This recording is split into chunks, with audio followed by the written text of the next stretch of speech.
Saya mengundang kita untuk menarik nafas, menghembuskannya dengan syukur. Karena kita baru menjadi saksi atas sebuah peristiwa besar, peristiwa luar biasa. Mungkin tidak semua kita bisa merasakannya sampai ke lubuk hati kita yang terdalam. Tapi kalau tadi kita melihat ekspresi pendeta Emeritus F.M. Bonde, lalu anggota tim penerjemah, kita tahu persis betapa Allah berbahasa kepada kita tanpa otak kita mesti mengerti, tetapi hati kita merasakan kalimat demi kalimat. Ini peristiwa yang luar biasa. Alkitab didengar oleh orang pelaki dalam bahasa yang tidak harus ia pikirkan, tetapi dalam bahasa yang ia rasakan. Saya tidak mengerti bahasanya, tetapi ketika mendengar kata-kata itu diucapkan, bayangan saya adalah indahnya ketika firman Allah pertama-tama kita rasakan. Pertama-tama menyentuh tubuh kita, karena bahasa itu milik kita. Lalu Allah pun menjadi tidak asing. Alkitab yang terpasang tersusun rapi di depan kita adalah hasil sebuah kerja keras. Saya yakin di dalamnya ada air mata. Saya yakin di dalamnya ada keraguan bisa selesai atau tidak. Sebagai orang yang bergerak di bidang pendidikan teologi, saya tahu bahwa penerjemahan berarti memberikan hidup kita. Dan bukan cuma memberikan waktu kita. Kita memberikan imajinasi kita. Dan sore hari ini kita merayakan itu semua.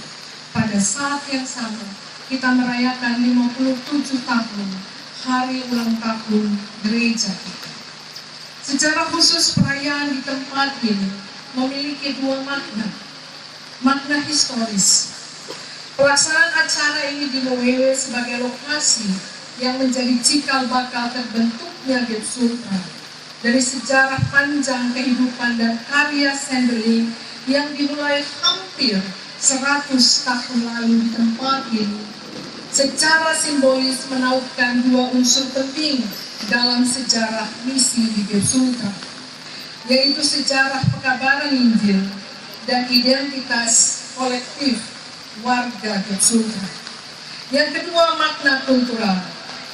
Penerjemahan Alkitab Perjanjian Baru ke dalam bahasa Polaki menjadi penanda bahwa GEP Sultra adalah gereja yang mengakui bukan hanya basis kulturalnya yang terdiri dari berbagai kelompok etnis, tetapi juga mengakui bahwa bahasa-bahasa lokal adalah sumber utama dalam pembentukan identitas gereja ini. Bacaan kita dari Lukas pasal 24 ayat 36 sampai 49 memberi kita basis Alkitabiah tentang makna perayaan ini dan secara khusus relevansinya terhadap hidup dan peran GEP Sultra. Ada 3 hal yang saya lihat terkait persis dalam rangka hidup dan tanggung jawab gereja ini. Yang pertama, sebagai penyaksi. Bacaan sore ini memperlihatkan perjumpaan Yesus dan murid-muridnya sesudah kebangkitan Yesus. Peristiwa kebangkitan adalah peristiwa yang luar biasa, namun sekaligus sederhana. Sebenarnya kebangkitan bukan peristiwa yang terlalu bombastis. Ya, ia luar biasa, karena ia memperlihatkan intervensi Allah ke dalam sejarah kita manusia melalui cara-cara yang tak terpahami. Namun pada saat yang sama, yang tak terpahami itu disampaikan dengan cara yang sederhana dan karenanya sangat nyata. Tuhan yang bangkit itu merasa lapar dan kepadanya diberi makanan. Tuhan yang bangkit itu makan ikan goreng. Pernahkah kita membayangkan ini, bahwa dia yang bangkit itu lapar dan diberi makan ikan goreng? Seperti makanan yang kita makan, sederhana sekali. Karena itu ia real, karena itu ia nyata. Tuhan makan makanan seperti yang kita makan. Mungkin kalau kebangkitannya terjadi di Moe, maka ia makan lalu ditawari sinonggi. Hal ini menjadi nyata karena kebangkitan Tuhan terjadi di tengah-tengah kehidupan umat. Pasca kebangkitan, Yesus memberi orientasi baru bagi para murid. Hidup bagi para murid sesudah kebangkitan Yesus bukan hal yang mudah. Mereka harus menyatakan apa yang belum umum diterima oleh masyarakat di mana mereka berada.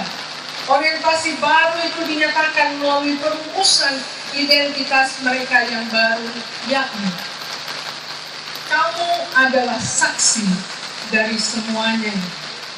Itu orientasi baru para murid. Itu identitas baru para murid. Kamu adalah saksi dari semuanya ini. Para murid ini menjadi saksi, menjadi martir.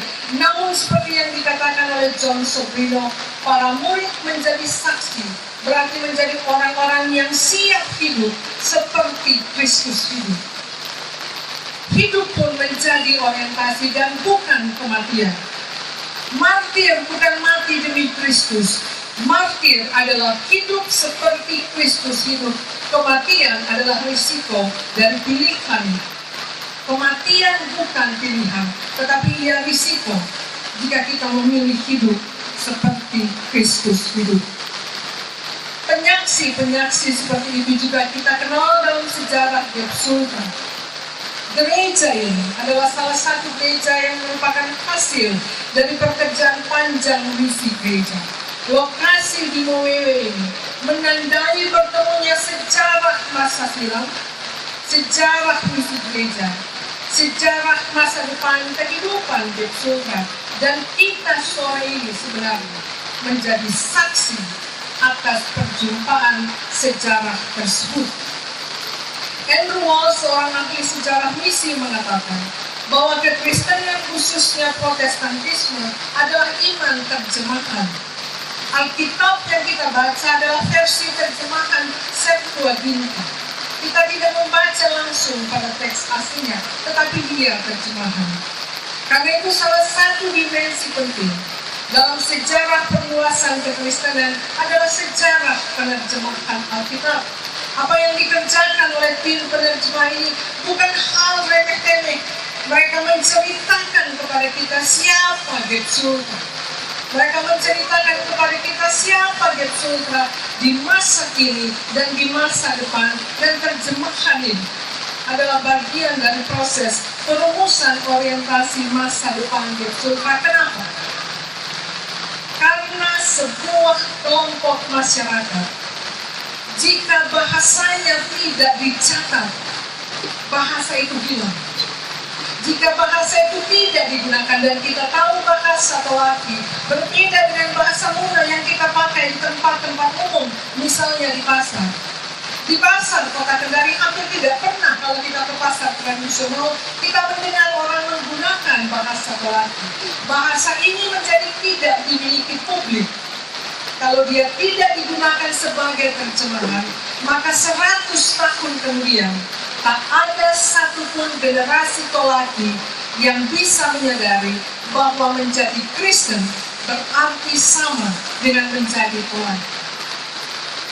Alkitab diluncurkan sore ini menandakan kepada kita identitas komunitas etnis ini akan terus sampai 100 tahun lagi. Dan mungkinkah ini mimpi Van der Cliff, istri dan keluarga mereka, bahwa apa yang mereka taburkan benihnya akan terus bertumbuh berbuah bahkan 100-200 tahun kemudian. Dan itu fungsi para penerjemah yang sore hari ini berdasarkan Injil Lukas adalah saksi-saksi. Anda semua menjadi saksi atas semua ini.